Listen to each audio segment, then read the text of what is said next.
Okay, so today we are looking at the shock mount for an Austin Microphones ribbon microphone.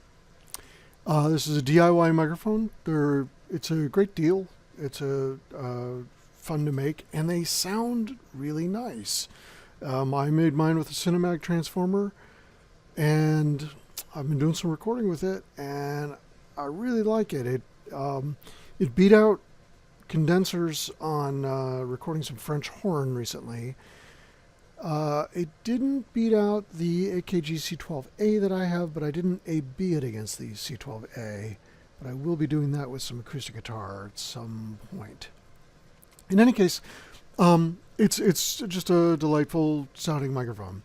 So I wanted to make a shock mount for it. Now the thing about this microphone is that it's a somewhat unusual size. It's right between the sort of Neumann U87 size, which is a little bit bigger, and what most pencil type microphones are, which is actually about the size of this, or the size of this clip that I wanted to use. This is an AKG clip.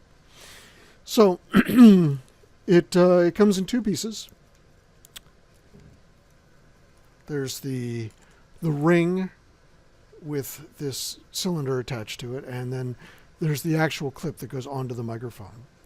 So the first thing you do is you take the clip that goes onto the microphone, and you take the microphone and you just push it on. Click. And now it'll hold that microphone. It seems to hold it pretty well. This is an 1.5 inch diameter microphone, and friction is holding it together pretty nicely. So now I have scrunchies, and these are actually really nice ones. They're the best of the kinds of scrunchies I've found. They're these kinds. There's a whole bunch of different kinds out there, but these hair ties are the best for this purpose. It's a little bit fiddly to put together, so you want to put the scrunchie around the... there's two pieces on the clip for it to go around, and then there are these little spheres that I put on the shock mount part of it to help guide the scrunchies. Squunch. And then, so you put them all on, and yay! It actually makes for a pretty decent shock mount. That'll certainly lessen any mechanical noise being imparted into the microphone from the floor or banging around on the stand or whatever. My preference is usually for a microphone like this is frequently to put it in upside down. And I would also put it up high. I don't understand the obsession with wanting to have a microphone here. If it's here, three things happen. One, you spit into it. Two, you breathe onto it, so your P's and T's and things hit. But also you breathe on it with your nose. But the other thing is, if you're reading music or text or anything, the microphone is in your way. So my whole thing is just put the microphone up above, just above your sight line. Here, I'll be more in position for this. If you put it above, give it one more turn, then you're not breathing into it, and you can look forward and see what you want to see, and you make a lot less noise, and it sounds great.